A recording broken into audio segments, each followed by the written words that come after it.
Welcome to All About Art. My name is Alexandra, and I'm an art historian, curator, and writer. Within this podcast, topics relating to art history, cultural policy, the art sector, as well as a large range of other art-related topics will be covered. Conducting critical discussions, having entertaining exchanges, or just enjoying some relaxing chats, All About Art is where you'll find it all. Join me in exploring and developing cultural discourse. Welcome to another episode of All About Art. In the past 2 years in London, so in 2022 and 2023, we have seen a massive surge in small galleries opening across the city. Instead of interviewing one emerging gallerist about why they chose to now take the plunge and open their gallery, I decided to choose 5 of my favorites in different boroughs in London to speak to. In this episode, you will hear me ask each gallerist 4 questions. First, to introduce themselves and say more about their gallery. Second, what inspired them to open a gallery in London in the first place. Third, what type of art the gallery strives to champion and how they have positioned themselves in the growing gallery landscape in the city. And fourth, what is one thing they wish they could tell their younger selves when entering into the sector as a gallerist. I travelled up to North London to see Hugh Hood at Hugh Hood Gallery in Islington, then went east to see Helen Neven at Neven Gallery in Bethnal Green. Back down to Fitzovia is where I visited Maribelle Bierens at Night Cafe Gallery, and then to Soho to see Cedric Bardawil at his eponymous gallery up on the first floor of a building on Old Compton Street. Finally, I sat down with Jack Trodd, who runs BWG Gallery, a nomadic gallery that had a home on 13 Soho Square right off of Oxford Street in 2023, but has conducted exhibitions all around London, north, south, east, and west, and will continue to do so in 2024. As I know 1/3 of you listeners are based in the UK, and 90% of you are in the Greater London area, you will probably be familiar with the London art scene, and this episode might be a fun one for you to discover some smaller galleries that you may not have visited before. But for the other 2/3 of listeners who are tuning in all over the world, which I find super cool, by the way, I don't know if my excitement for that will ever really die down, I want to give you a bit more context on the UK cultural sector from a commercial standpoint. London dominates the UK visual arts sector, which accounts for 30% of the global art market. We all know that the biggest auction houses are stationed in the capital, such as Sotheby's, Christie's, Phillips, and Bonhams, as well as blue-chip galleries like Gagosian, Hauser & Wirth, White Cube, David Zwirner, Gallery Thaddeus Ropac, Scarsted, and many more. London is also world-renowned for their education in the cultural sector, with top art schools like Slade, the Royal College of Art, Goldsmiths, and Central St. Martin's, along with the best universities to study art history, such as University College London and the Courtauld.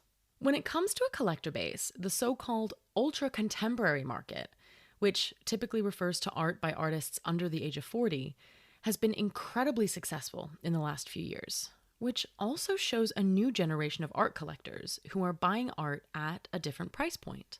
Despite things like Brexit, as an article on Art News declared, London still rules the European market. Now that I've given a little bit of context on London and the art scene here, I'm going to stop my rambling.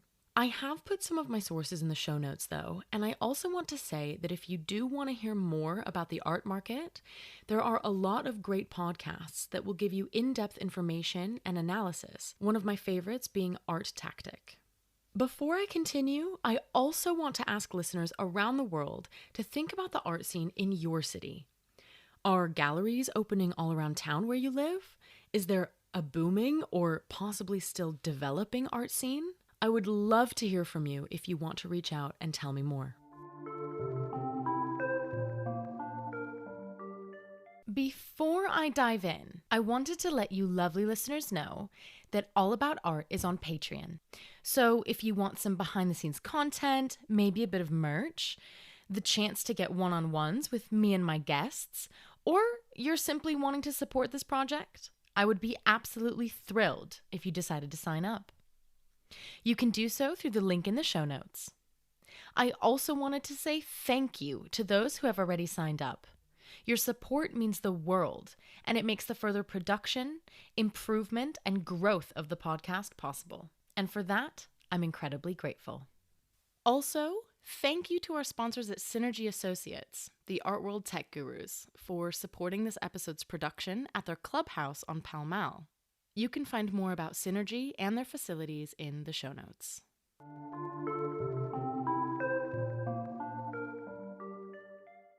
A very frosty Sunday morning is when I went to North London to Hugh Hood Gallery in Islington.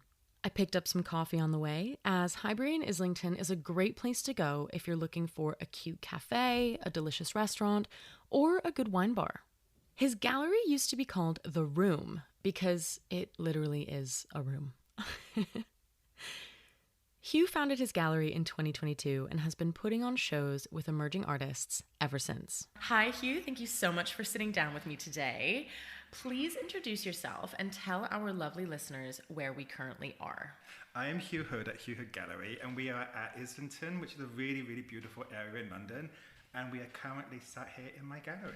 Yeah, we're sat on the floor. On the floor. Let's just contextualize this for a minute, because I think we have to be a little bit real about smaller galleries. We decided, because obviously with my microphones, we need a certain And only one chair. And only one chair. One creaking chair. And so we decided to put the microphones on the creaking chair. So it does not creak. And we're having a really comfortable little sit down. On some plastic so that we keep our clothes clean from the floor. And as I would say as a kid, kind of crisscross applesauce, or like, I mean, not really, but you know, just sitting on the floor and having a really good time. Keeping it real. Keeping it real. So I want to ask you, what inspired you to open a gallery in London? Basically, opening the gallery came from an obsession with collecting art. Mm-hmm. It kind of took over my life. During COVID, I was a photographer, and then I couldn't be creative anymore. And so the only way I could have creativity was to start buying young artists. And it literally just became an obsession. And obviously, I live in London. This is where I'm from. So it made sense for me to have a gallery in London. Did you grow up in London? Greater London. Well, I consider it Greater London. It's Watford. Okay, yeah. So I'm classing myself as a Londoner. Yeah. But, you know, I love London. And the great thing about London is there's such a diverse amount of different kind of artists here. We have some of the best art schools. Everybody international comes here. It's a really good place to find new talent. And obviously I find talent outside of London and outside the UK as well, but there's just so many different artists here. It's a great little place to be, I think, at the moment. Yeah, so basically you started off as a collector. Yes, a new collector though. Yeah. I didn't know anything about collecting art. I was just buying art that I love, to be honest with you, and I think that's the only way you can buy art, is to buy it through a passion of just believing in the artist, and you just want it around you. And I think having art on the walls inspires you every day. You can't explain it to somebody that doesn't collect art, but when you have such amazing creativity around you, it makes you see the world in a completely different way. People were like, you know, you should open a gallery, because I had, during COVID, the Delphian Gallery were looking for a gallery assistant. And I basically never done anything in the art world before like that. And I thought it would be a good way for me to learn to be a better collector. I wasn't even thinking about having a gallery or anything like that. And then I did I love how that was your motivation. Like, let me learn how to be a better collector. Honestly, that's like so sweet as well, because what an ethical collector you are. Like, trying to get professional experience in the art world to be I didn't know anything. To be honest with you, the art world can seem like such a daunting place from the outside. And if you're not somebody who ever goes to galleries, or your parents aren't big collectors, galleries can be quite daunting, and you don't know prices, you don't know if you can afford it, kind of thing. And my budget wasn't huge. And I was just finding people on Instagram, and luckily all the people I was buying, their careers were going really well, and everyone gets to have a good eye. And I just thought the Delphin were a good gallery. I had a Zoom interview with them, and I think I was the most excitable, enthusiastic person. And I just started helping them when they had the space in Covent Garden for like 5 months, as 2-3 days a week, helping them out, doing packing boxes, sitting behind the desk. And that kind of was where it started, kind of thing. And they were actually very supportive. They let me curate a show. No way. Because they said I had a really good eye, and they let me curate a show at the Delphian, and that's where it kind of started. It was never something that I was like, oh, I'm going to open a gallery, I'm going to go in the art world. It was literally just organic. Yeah. And then when I left there, I kind of was still, a photographer. But I knew I needed to make a change in my life. And then literally last February, swear to God, woke up one day and said, I'm going to open a gallery. And I had it open by April. Oh my God. So February, March. So that's like not even 3 months. No, and I didn't have a space. I didn't even know how I was going to do it. I didn't know any collectors, didn't really know any artists. And I kind of just threw myself into it. Yeah. That's the only way I can sort of say to it. It was just right into the deep end. Yeah, I think sometimes in life you have to just throw yourself into something and just pray to God that it actually works. Because I think if you overthink it, you'll never do it. Like, once you get into it, you realise, okay, maybe I should have given it more thought. And it's not until you start doing it a bit longer that you realise even what kind of art you want to do. Yeah. Because your taste changes and it just evolves. And like I say, I didn't come from a gallery background or anything like that. So I've been learning on my feet, which I guess can be refreshing. Yeah. And I don't think I approach it like other galleries maybe because of that. But obviously I come from a creative background, so I know what it's like to be a creative. I know what it's like to be told no. I know what it's like when you are struggling and your friends are like lawyers or, you know, normal jobs. Yeah. And you're still like, normal, well-paying jobs. Yeah. You can pay your rent. And you're like, no, I will be famous. I will be successful. This will take off. I know what it's like. So I think I can relate to artists in a way like that. Yeah. You know, and I think I've got a good eye for spotting talent because, you know, when you grow up and you do like a creative industry, you can see talent in people. You can see what makes a good image. And I think that is kind of like where the gallery really started. Yeah. Actually, what you just said about like, you know, not really fully knowing what type of art you want to show or like, and you were talking about your eye and your taste. I wanted to ask you, what type of art does the gallery strive to champion and how do you feel it plays a role in this growing gallery landscape in London? Well, I'm kind of limited to the space because obviously it's not a huge gallery. You know, when you first opened the gallery was called The Room. It was called The Room. Because it literally is. It was literally called The Room. It's a room. And I didn't really want my name on it at first because obviously being new, I don't know, you kind of have that imposter syndrome. And you kind of feel like, okay, I can kind of hide behind The Room, like nobody knows who it is or what it is. But then obviously it became my name. Yeah, more recently. Yeah. But just back to the question about the type of art that you want to champion and how you feel that you're like situated. But also the space limits, like you can't have sculptures in here. I mean, you've been to openings, it gets packed, they've been knocked over and broken. Yeah. So I'm limited to working really with paintings.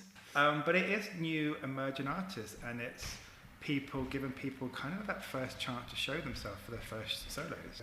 This is not really too daunting. You're not having to make 20 to 30 paintings. Right. You can get away with 7, 8 maximum. It's not having to be a huge amount to sell. It's not too much stressful. And it's an intimate space for the artist. And we're kind of like, I say we as in me, many personalities. I'm always saying we at the gallery. Me and my assistant, which is also me. Also myself. And my curator, which is also me. And my registrar, which is also me. Exactly. It's about giving those first chances to the young artists who sometimes might not have the opportunity from bigger galleries because their price point is much lower. Yeah. And if big galleries may not give them a solo because, well, basically they didn't pay their rent. And the good thing about having a small space is it's not going to be a crazy rent in comparison to the big galleries. And you can afford to give opportunities to the new artists. It's a great place for collectors who have a good eye to be able to spot some of the artists who do come through here because a lot of them have been going on to much bigger galleries. But it's finding that buzz of somebody who has such potential to really become something. Yeah. That's the reason I started collecting. It was being like, wow, who is this person? Where are they going to go with it? That's the excitement of, I think, running a gallery. And I mean, it's like your deepest belief is really in the artist and in the art. Yeah, that's like where your focus lies. And because everybody's new and everybody's emerging, there's no history, so it's not based on sales. Yeah. It's not based on, oh, well, this person's hyped, or this person's really hot, or this person sells for 20,000 or 30,000. You're literally working with people who are not on that level. There is no hype, there is no buzz, and you're literally having to work from the ground up with them, kind of thing. And it's about also giving them support and mentoring and just being there and just sometimes believing in somebody is enough to help them push. Yeah. To have somebody say, I believe in you. Yeah. I've seen the difference that just a simple thing like that can make to an artist. Nice to be part of that journey with them. Yeah. Well, Hugh, my final question to you, what is one thing that you wish you would have known and you'd go back to tell your younger self when entering into this arts / gallery landscape? Well, there's two things. One would be, it's okay to fail. It's from those failures that we learn. People who just go through life and everything's rosy and wonderful, you never push yourself. I think people who never push themselves, those people that does have failure, those people that do get no or things don't work out, you have to go and rethink. Yeah. And you come back with something stronger. And if you're not pushing yourself, your art will never grow. So you do, like some artists say to me, oh, I don't want to show you the bad paintings. I'm like, show me them. Let's have a look at them, because sometimes there might be something in that which, yes, the painting might be terrible, but there's things you learn from that, or what not to do, or what to do, or this part of the painting was quite nice, and then you move that on to something else. So I think it's okay to fail. And the other thing would be, don't be in such a hurry to become big. Nowadays, so many artists I've noticed seem to want to come out and explode. They want to be set-out shows, shown big galleries, and I just feel like they're stepping into a way that they are ready to crash. It's not good to just necessarily become huge overnight. You want to build a strong foundation so that your price point holds itself. We can see artists that were selling for like 3,000, 3-4 years down the line are being flipped for 200,000. And yes, that sounds wonderful and it sounds amazing, but there's no foundation for those prices to stay at that level. Yeah. It's better to have a career that builds up over 10 years, where when you do get to the bigger prices, it actually means something. And you have a foundation of, okay, they're shown here, they're shown there, there's been progression, they went from that gallery to a mid-level gallery to a big gallery, and the price actually therefore equates what you've achieved rather than the hot right now.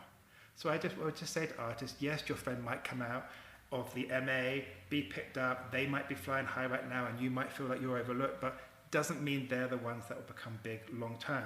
You might become big when you're 30, 40, 50, like it used to be back in the day. People weren't famous artists in their 20s.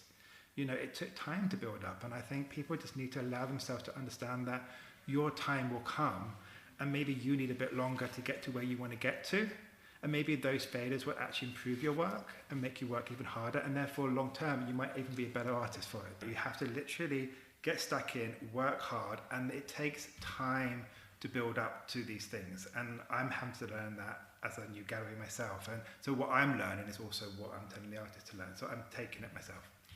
Well, on that note, Hugh, thank you so much.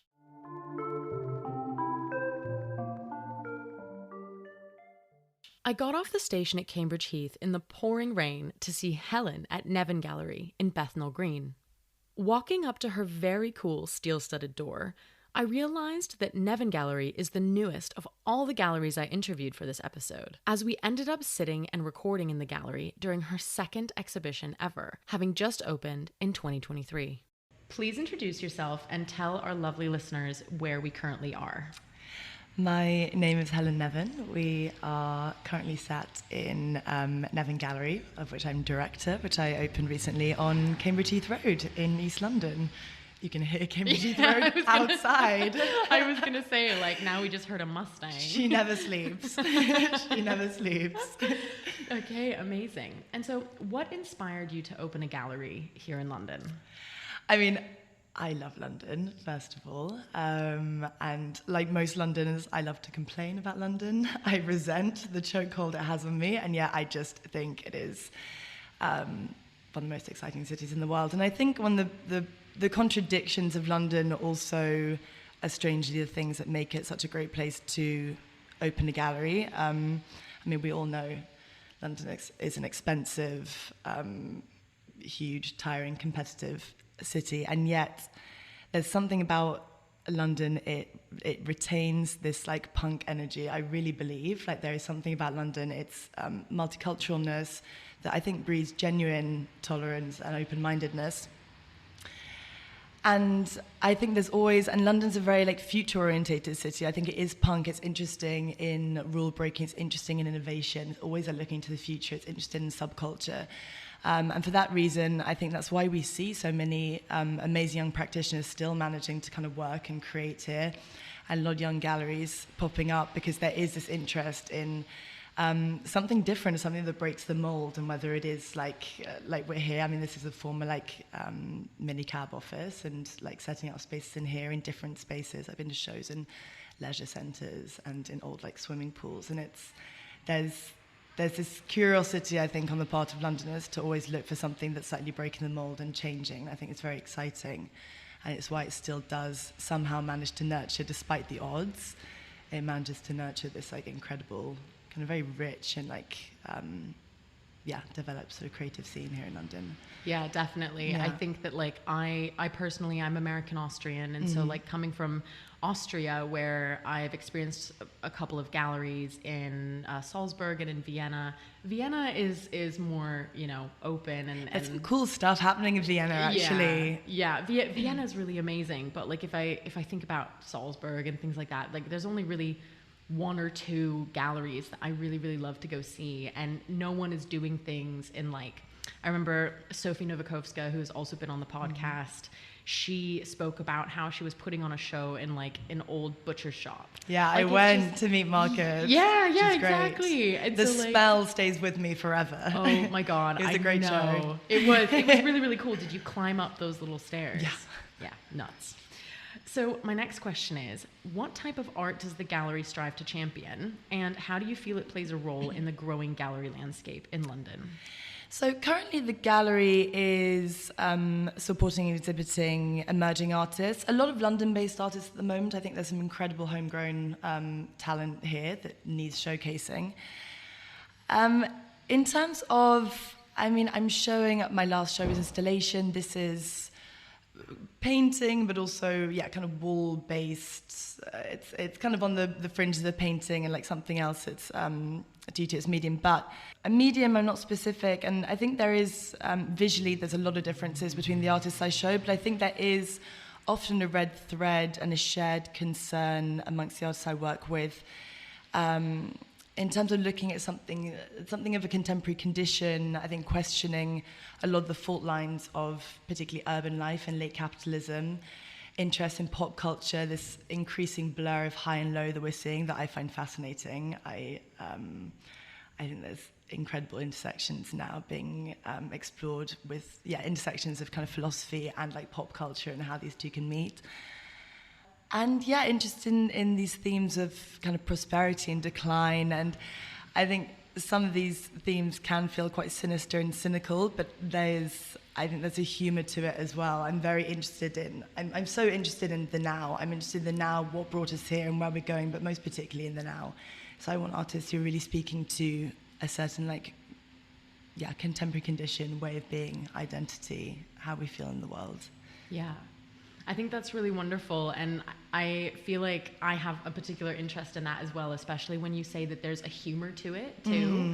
And I think dealing with that in a way, we were just talking about your floor, and for listeners who haven't been to see this exhibition, it's a floor that's covered in latex, and so, latex, black latex. Yes, it's an industrial black rubber that also emits a very particular smell. Yeah, and also has these connotations. We were talking about sex shops, and we were talking about these sorts of things, as well as like how it relates to the work and the material in the work. And I think that these things are really important and interesting to talk about, whereas sometimes in more quote unquote like established or blue chip galleries, yes, there is an air of that sometimes, but it's these younger galleries that really, I'm just going to pause here because we've got a siren in the background, and I think that might be a bit too loud. Although, authentic London experience. Truly, again, Cambridge Heath Road. Yeah. All day, every day. Never a dull moment. Sometimes you just have to stop talking, and just let it pass. But yeah, some of these more established galleries, they don't push the boundaries, whereas these younger ones are. And just for context, when did you open your gallery? I am a baby. I opened just over 2 months ago, actually. I started out actually working at more kind of institutionally, actually, at a big art foundation, where I started off as an intern and was basically working as exhibition assistant. By the end, I was there for 6 years. But I was desperate to start working more with my peers and kind of younger and more emerging practices. So I was curating nomadically for around 2 years. and doing that. And I mean, some galleries like really generously invited me to guest curate things and hosted me. Other times, I did a show out of this gutted building site in East London. But I got to the point of 2 years now, and I've had really interesting conversations with other curators who are working nomadically and the challenges and how it does feel like a great model to start out and really figure out how you work and build an audience, build relationships with artists, figure out for yourself what kind of practices you like to platform and how you like to do it. But you do hit a wall, I think, in London in terms of like the possibilities, the opportunities to do that. And I was just desperate to, every time I opened a show, I just wanted to start working on another one. And I'd be back to square zero, kind of hustling for a space. So that is what led me to start looking for a more permanent space. I found this lovely little, as I said, former cab office. She was a bit rough, but really gorgeous, on Cambridge Heath Road. And I opened at end of September with an inaugural show by Woodsie Bransfield. And now we're on to show 2, which is an exhibition by Jenny O'Farrell. And then show 3 is coming up in January. So okay, really exciting. It's really early days, but it feels really good. So this episode is going to be released in January. So for those listening during that time, come and see the show. Please come and see the show. My final question to you. What is one thing you wish you would have known and what you would go back and tell your younger self when entering into the arts or the gallery landscape? This is a tricky thing. I'm also not a person who lives in the past very much, and I don't regret or sort of say it's something that I think maybe less something I would tell myself, but more something maybe I'd like to see changed in the future for people entering the art world. So I think there's a gap in arts education in general in regards to teaching young people more about the market and the ecology of the art world in general. It's often very based on kind of theory, but really getting an understanding of how all the moving parts work together, what consignments look like, how funding works, how auction houses work in relationship to galleries, work in relationship to foundations, to public museums.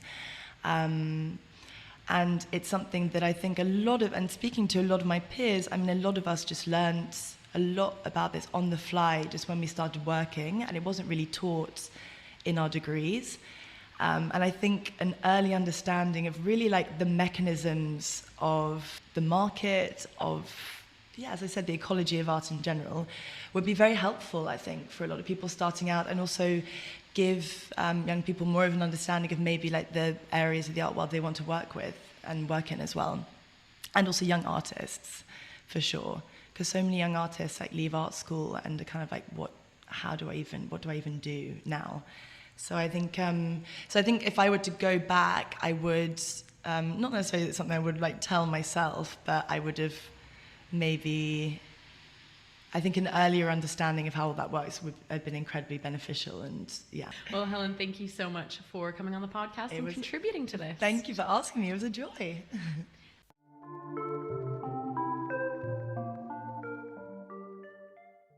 On to Fitzovia, where I went to visit Maribelle Bierens at Night Cafe Gallery. Fitzovia has a special place in my heart because only a 10-minute walk away from Night Cafe is UCL, which is where I spent 3 years doing my undergraduate degree. So if any of you listeners are budding art historians or currently go to the Slade, there is a great new gallery right down the road for you to check out. Please introduce yourself and tell our lovely listeners where we currently are. Well, hi, welcome everyone. My name is Maribelle. I'm a Dutch art historian and curator based in London.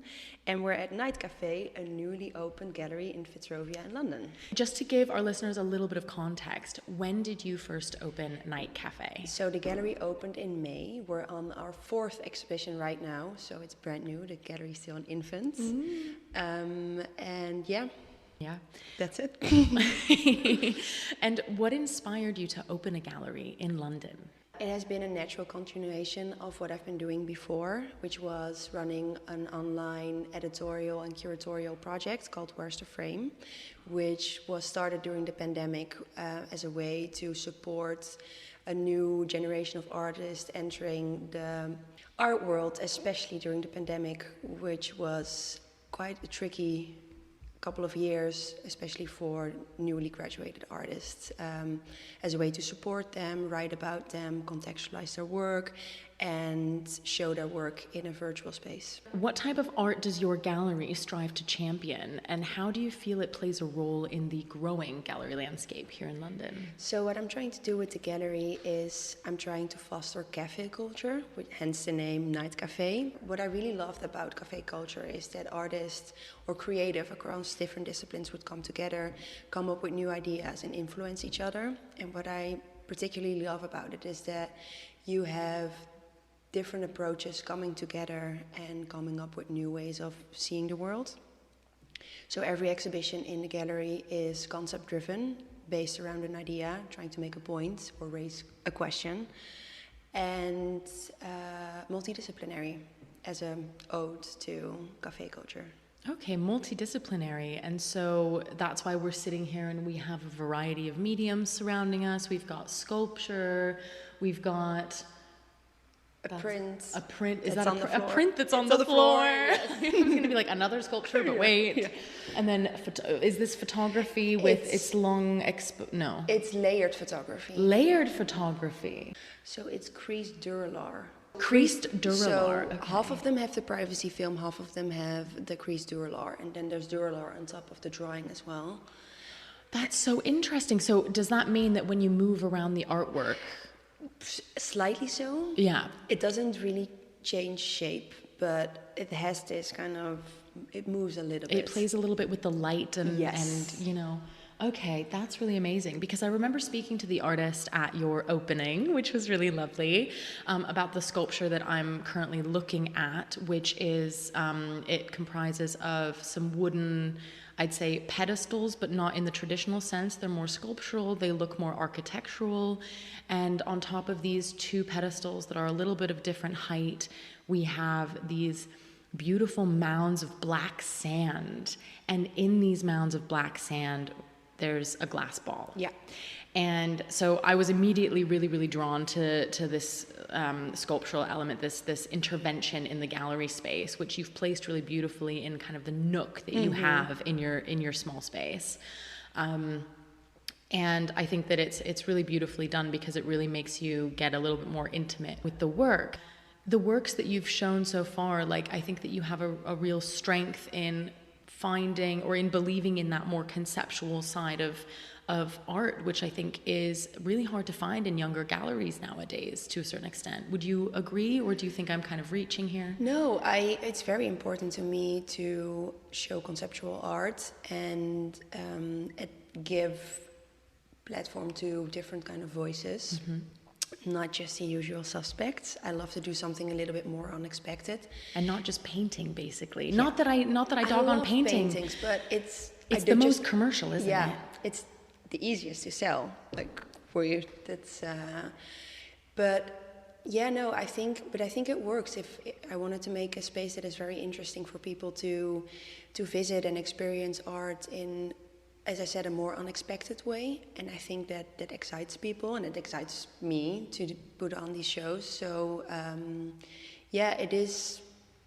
It might be more difficult, but it's more rewarding for you and the concept of your gallery. I think that that's actually a very valuable thing to say, because I think that in London there are so many galleries that have opened, which is what inspired this episode, right? But I think that it's important to showcase the galleries that are doing different things conceptually and curatorially, because we have a lot of blue chip galleries in Mayfair that are showing the more traditional things. They've got painting on the wall, and there are some sculptures and some installations. Like, I mean, the best example of this year was Anselm Kiefer at White Cube in Bermondsey. I mean, that was amazing. Stunning. Right? Yeah. But like, at the same time, the majority is still quite safe. Yeah, and I think, unfortunately, what we're going to see is that galleries are going to continue playing it more safe, because we are in such a weird time. Yeah, as a young gallery, that must be quite, like, exciting, but also terrifying. Yeah, it's both at the same time. But yeah, the way I see it, if things are going to be slow, then I'm going to put on the best show that I can. Yeah, yeah. So if anything, it's even more so a time to take risks. Yeah. So it's not just about, I mean, and this is for people who may be listening who might be very fresh to the scene or who might not understand fully like what a gallery can function to do. But for you, it's not just about sales. It is about supporting artists and supporting your gallery with, you know, pecuniary support. Yeah. But it is also very much about contributing thematically to the art scene, contributing to the sector, contributing with something new, with something that makes people think and feel. Exactly. And London has an incredible amount of emerging artists coming out from these great art schools. Yes. And I think that London hasn't reached its full potential yet with showing that. I think there's still a lot to be done. Yeah. Especially if you compare it to cities like New York, where I do think that emerging and mid-career galleries are taking more risks. In New York? Yeah, I think so. Okay. Yeah, in the Lower East Side. I've never been, hence why I'm like... You American girl, I've never been... I know, but tell me more about New York. Tell me more about like this difference between New York and London that you're seeing. So, I mean, I can't speak for the mega and blue chip galleries because I think they're practically the same out there. But there's so many small galleries. I mean, this is not a large gallery, but there's galleries a quarter of this size. You're kidding. Yeah, they put on great shows on the Lower East Side, Tribeca, and you can just walk around. There's great ones on Henry Street. They're super small. And they put on great shows. And something like there's one show right now that was incredible at Situations, which is a sculpture made out of ink. Oh my God. And it squirts ink. And it's made out of ink. And I think even the pedestal is made out of ink, because ink, you can have solid ink. It's like, what, are you kidding me? Wild. Yeah. Oh, that makes me want to go around New York with you and go and explore some galleries. Yeah. I'm going to ask you my final question. What is one thing you wish you would have known and would go back to tell your younger self when entering into the arts / gallery landscape? Yeah, I think, and that's probably true for many people, that patience is the most important thing. Oh my God, that's so good. I feel like I needed to hear that today, actually, because patience is not my strong suit. We live in a very fast-paced world, and the art world seems to go around even quicker, and careers seem to pop up out of nowhere, and people seem to be killing it, but that takes years and years of practice. It takes so long to build your community. You have to constantly learn, observe, change your ways, and it takes just a very long time. And don't think, even if people seem to have great success very quickly or early on in their careers, you don't know what they've been doing in the background for years before that. So, patience. Be patient. My God. Wonderful. Well, Maribelle, thank you so much for coming on the podcast. Yeah, you're very welcome. Thank you for having me.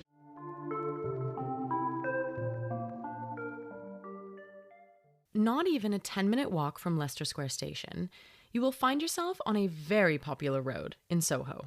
There is so much to do, with theatres and bars, Ciccone's and Café Bohème, as well as Soho House. On the first floor of a building on Old Compton Street is Cedric Bardawil with his eponymous gallery, showing exhibitions and stories that reflect his interest in contemporary art and music since June 2022. Hi, Cedric. Hi, Alexandra. Please introduce yourself and tell our lovely listeners where your gallery is. My name's Cedric Bardawil. My gallery is in Soho on Old Compton Street. So it's 1 to 3 Old Compton Street. It's on the intersection with Charing Cross Road. It's above a sex shop and right next to Bar Termini if anyone goes drinking. That's an amazing context. So it's on the first floor. I want to ask you, what inspired you to open a gallery here in London? I grew up in London and it's where I've spent my entire life. So it just, it seemed like the obvious place to set up a gallery. I think there's some fantastic art schools, some of the world's best art schools in London. Yeah, so, there are. There again, it's a really good place to set up, to discover art. There's some fantastic museums, institutions, galleries. So it's a very inspiring city. I also feel as though London's very, culturally very rich. There's so much going on outside the art world. So in terms of the music scene, the fashion scene, the theatre, literature, poetry, the arts in general. So in that sense, I think it's a really inspiring place to set up a gallery, to work with artists. Artists have also always been drawn to London. Because you've mentioned music a little bit, and I think that maybe, I might be wrong, but it may be in your answer of my next question. But I wanted to ask you, what type of art does the gallery strive to champion, and how do you think it plays a role in the growing gallery landscape in London? So I'm showing a diverse range of art. I'm showing emerging art, discovery artists, international artists, as well as the occasional established artist. There's no particular formula for how many male artists or female artists or artists from a certain minority I'm showing, but I'm kind of just reflecting my interests and what I think is interesting and exciting, and trying not to be confined by borders or labels or where an artist should sit, because I think that's what makes a collection interesting. When you show an emerging artist next to an international artist who might not have a market here in London or might not be shown in London, but then also next to an established artist who is very well known and has had museum shows and institutional shows. And so an example of a discovery artist is, or what I would consider a discovery artist, is Winston Branch, who I showed last year. He's now in his mid-70s, but he only received success over the last 5-10 years. And he's now in the Tate collection. He's in approximately 50 museums across the world, but he's still relatively unknown. And that's because he was a black man painting abstraction during a time where it was unfashionable. And he was overlooked, and he kind of ticks all the boxes. He studied at the Slade, won the Prix de Rome in the early 70s, went on to have relatively small successes, and then it turned into a teaching career. So he was teaching at Berkeley University in California and various other, guest lecturing at Chelsea, at the Slade, at various other places in the UK. But really, he's only been kind of come to the limelight in the last few years. And, I thought he was an exciting artist to show at the gallery. He sounds exciting. It sounds incredible. Thank you. I've got a few of his works at the gallery, so you've got to pop in, and I'll pull them out of the back room for you. Yeah. And then, established artists. So, for example, I showed Mark Wallinger last year. He won the Turner Prize in 2007, represented Britain at the Venice Biennale, had a Whitechapel solo exhibition in 2001, 2002. And, he's a brilliant artist. He was such a pleasure to work with, and really was a lesson in how to kind of, in a non-reductive way, but how to simplify and how to edit an exhibition. With some other emerging artists, I'm really working with them from the studio stage of deciding what should go into an exhibition, what's suitable, what's not suitable, and sometimes that's a lot of work, and it can take 8-9 months of kind of going. We kind of decide on a date, and then we'll go back and forth, and they'll show me various bodies of work, and I'll say that's great. Let's follow that direction a little bit. And then I'll see work, and then it'll be further editing. But even the some of the emerging artists, I know emerging art is a trend in itself. I'm trying not to follow trends. So the emerging artists that I show generally aren't shown by other galleries in London, and certainly aren't shown by 5 other galleries in London, which often happens with exciting emerging artists. So they're artists that I believe in, whose work I think is great, and who I think deserve a voice in London, and to put on, to have a good exhibition. So, and another thing to add with the exhibitions is I produce publications for all the solo exhibitions, and they include a long-form academic essay. So, 2,500 word essay about the work, exploring the artist's practice, but also his references.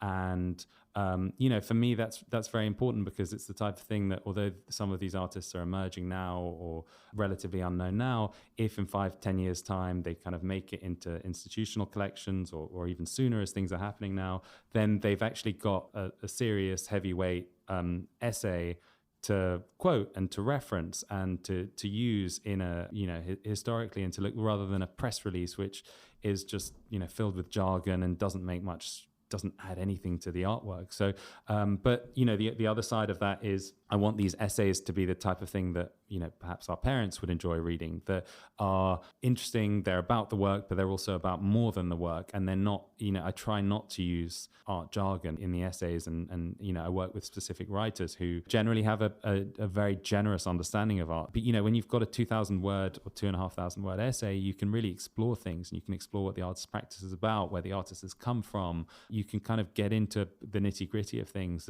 and bring the work to life. But also it's been a nice way of, artists love it, but so do collectors, having this small publication that's now part of a series. So it's a small format. It's slightly larger than a postcard, slightly different dimensions, but it's generally a 30 to 45 page or 46 page publication, and it's available for free at the gallery. So anyone who comes in can walk out with this thoughtfully produced publication, and so that's been a nice thing to add to what I offer at the gallery. So I guess, going back to your question about, the role that I play in the growing landscape in London, and that's obviously a tough thing to do. What can you add to what's, there's so much going on in London. There's so many great galleries, so many great institutions. What can I add there? And really, I encourage my artists to explore their practice. So several of my artists are multidisciplinary. I'll give them the platform to be able to work on their music practice, for example. So I've released 2 records. I'm working on the 3rd record release, which is coming out in the spring. But really, I'll encourage them and fund the project of producing a vinyl record, getting it mastered properly, editing it, producing beautiful artwork. These interesting things happen where you do something and you do it well, and the artist is then also very excited that they've now got this beautifully produced record. The music world doesn't fit into these parameters of this is the way something needs to be done. So I'm trying to build up a format that is reflective of the gallery and the releases and consistent, and that has an identity, but yet has its own identity. The program's also event-driven, so I've run all sorts of events over the last year and a half or 18 months since I've opened, and these include talks, performances, music listening sessions, gigs, poetry readings. I've done a chess night. I'm trying to think what else. I've done a lot of talks. I'm kicking myself that I haven't been to any of these events. I've only been to openings at your gallery. You've got to come. Damn, that sounds amazing. The fact that you've only quote unquote been around since the beginning of 2022, or like the spring of 2022, right? I mean, it's summer 22. Summer 2022. Yeah. That's amazing. The fact that you've done this and built this and already have this amazing program going on. Thanks, Alexandra. It's been, but it's been a huge learning curve. In the past, I tried to do everything myself, and it's kind of, that's one thing I've learned, to kind of delegate and free up my time and get people who are better than me at doing certain things to do them. And there's various other things I've learned, but which would actually bring me, to my next question, my final question to you, actually. What is one thing, or multiple, if you do have multiple pieces of advice, but what's one thing that you wish you would have known and would go back to tell your younger self when entering into the arts/gallery landscape? So I would say, see a lot of art. And I would say in general, so rather than just fine art and museum shows and what, I really think the more broad your understanding is, the more interesting the dialogue you have with work. Well, Cedric, thank you so much for coming on this episode and for sharing more about your gallery, about your experiences. This was really, really amazing. Thank you. Thank you, Alexandra. It's been an absolute pleasure to be on this podcast.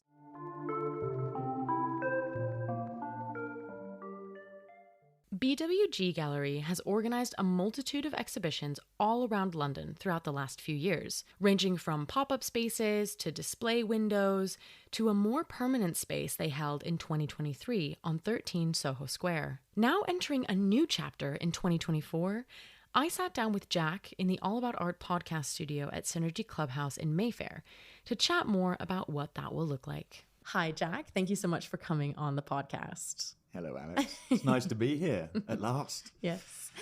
I'm going to dive in with my first question. Please introduce yourself and tell our lovely listeners where your gallery is. Okay, so hello, Alex. Again, I'm Jack Trodd. I run BWG Gallery and Agency.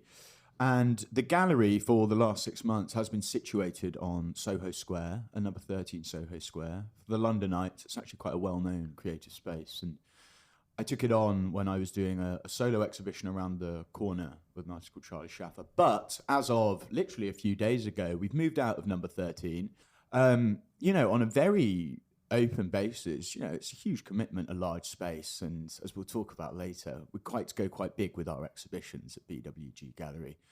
And so it was a stretch on resource, but also, I don't know, my passion as a curator, even more than a gallerist or these whatever fluid titles that we have now, it became a little restrictive. So after a few, I had 4 big ideas that I wanted to realize there, and we'd done them, and I was like, looking at these other places constantly, the desire to find a new creative space. And so we'd found somewhere else, and it was a bit of a catalyst in heaven, really, of moving on to the next big thing, because the model's always been very fluid at BWG and has evolved rapidly throughout the almost 3 years that the business has been there. So and so I worked in marketing for ages, but the challenge started coming after 3 or 4 years of selling campaigns and it being really fast, because that's what I did. I went out and met brands and got the briefs and sold the campaigns, which was fantastic, because you're working with creative teams and strategy teams and everything. Really, I was just being a front man, but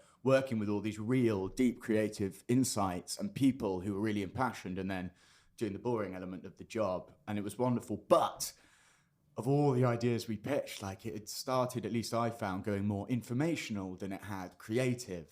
And I started getting tired that this incredible idea that we workshopped for ages and was by far the best concept, in my ignorant opinion, was always lost out to one that was less risque or whatever. And I got very fatigued by that and pretty miserable, because I felt I'm not really hitting or finding the passion that I wanted from the sector. And I'm not a very digitally astute man either. So the more I had to lean into digital mechanics, which again is very relevant in the gallery scene too, and certainly something I'm actively trying to get better at now than I was back then, now that I run the biz. But so I went down, I was like, why didn't I go freelance before and have loads more time? Because it doesn't diminish you that much.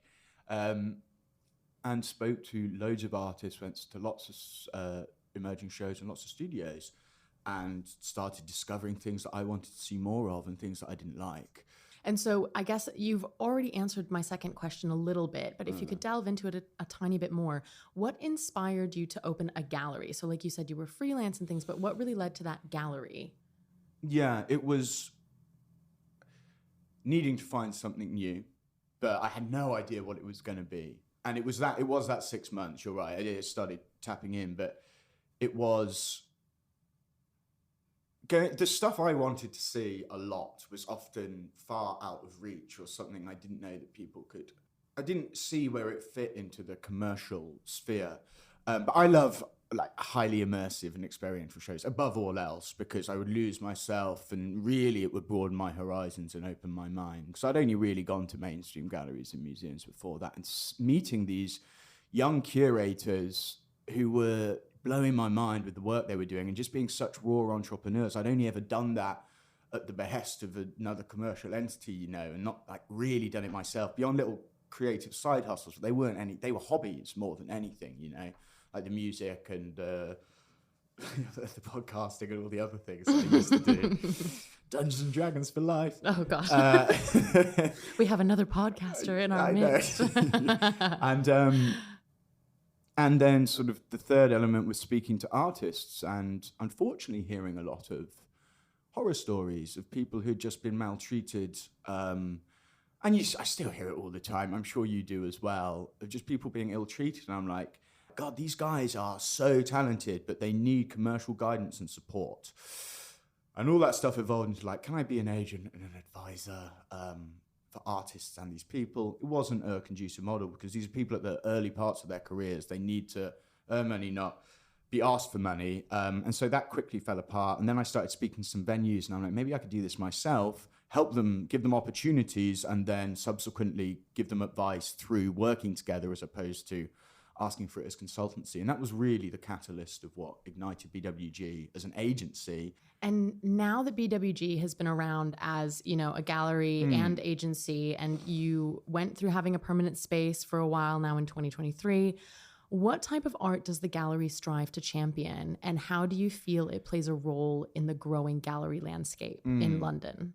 I mean, nothing's ever totally original, is it? But that slight element I was touching on earlier of really trying to unify the commercial gallery model with experiential immersive art in a way that doesn't intimidate and welcomes. It's sort of threefold, because you want people to be inspired to come in. Like, first and foremost, that's really important. And I found a lot of the barrier to entry, even when I was going to galleries. I'm an overly confident person, so I'd happily go and harass the poor person on the front desk and ask them all the questions I could about the work. People don't even want to step over the threshold of the door a lot of the time, The amount of people asking, is it free to come in? And I wanted to have an element looking through that window that makes you not even ask those questions of yourself and makes you step over through that door, so that the art that's there is ready for you when you already feel like some of your walls of self-expectancy are torn down. So that was very important. And also just to see if it could work, this intersection of commercial and much more experiential and high production, because we damage our bottom line a lot by putting all this extra budget into the immersion, but the reward is out of this world. And the other element of those experiential elevations is obviously conceptually for the artist. Like, a huge part of this hardcore curation that we go for is about taking the passive themes in their work and trying to create that in the environment as well as through what you're seeing. So it's taking you from the visual and the cognitive and the experiential all together. And again, trying to strip away that commercial. Enough people come to shows and buy art. It's I suppose last year at the crux is just real passionate about curatorial tightness and the elevation, similar to what the experiential elements do. And that curation is key. And taking people on a rite of passage has become quite a word that I try to underpin. It's are we taking the viewer on a journey with the work and the ideas that the artist wants to convey? So, conceptually, it's very centralized. And I have one final question for you, and that is, what is one thing you wish you would have known and would go back to tell your younger self when entering into this, arts and gallery landscape? I do wonder if I'm ever going to overcome this myself, Alex. But is overcommitment and time management. I think the nature of BWG's model is we do a lot. The agency on the side means we manage a lot of projects curatorial outside the business, and having come into the industry very ignorant to what's possible and what's out there and the structure, there's been so much learning and so much experimentation, which I never want to really stop, because it's quite a reflection of discovering art, right? Is exploring art and questions and broadening your horizons, and trying to do that practically as well. But not overcommitting, really assessing every opportunity, because also being out there in the art world, being a busybody like me, you meet loads of people and there's so much out there and so many impassioned people who want to achieve these great feats, and a lot will get thrown at you. And I've certainly committed to things that have ended up dragging on, or the other people haven't been as committed as you are, and you end up picking up the slack because you don't want something to fall on its face or be a disappointment, or first and foremost, to let the artist down. And so that's very, very key. Tied into that is, obviously a lot of it is learned via experience, but it's opportunity assessment. And the thing that I've done in the past year, which has helped me enormously, is get yourself some good advisors, because I went in alone, being very headstrong and not having any experience, and certainly made missteps. It's the joy of life.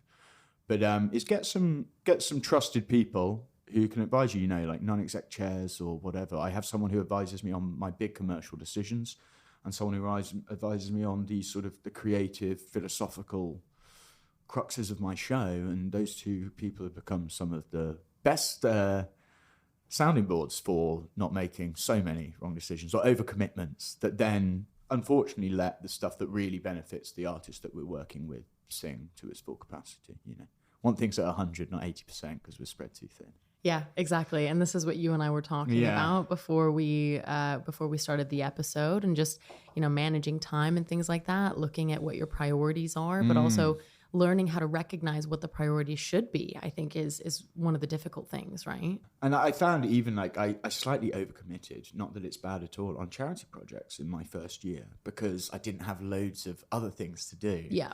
And I was supported, and I'm very happy with all those things. But what it ended up was being a massive barrier to entry for some of my other projects because of the time that was already committed on those things. And like, I think working in those capacities as an advisor as opposed to a practical thing would have been smarter at the time. And, and helping them find someone with that. So it's all just, re-understanding what value is. But you learn so much of that by doing, right?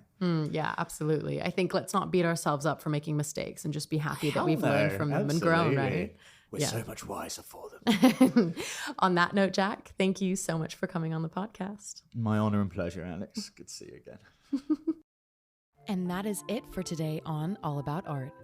If you enjoyed this episode, please leave me a rating or a review, as it helps more people discover the show. Also, feel free to share with your friends, or if you share on social media, tag me and get in touch. Thank you so much for listening.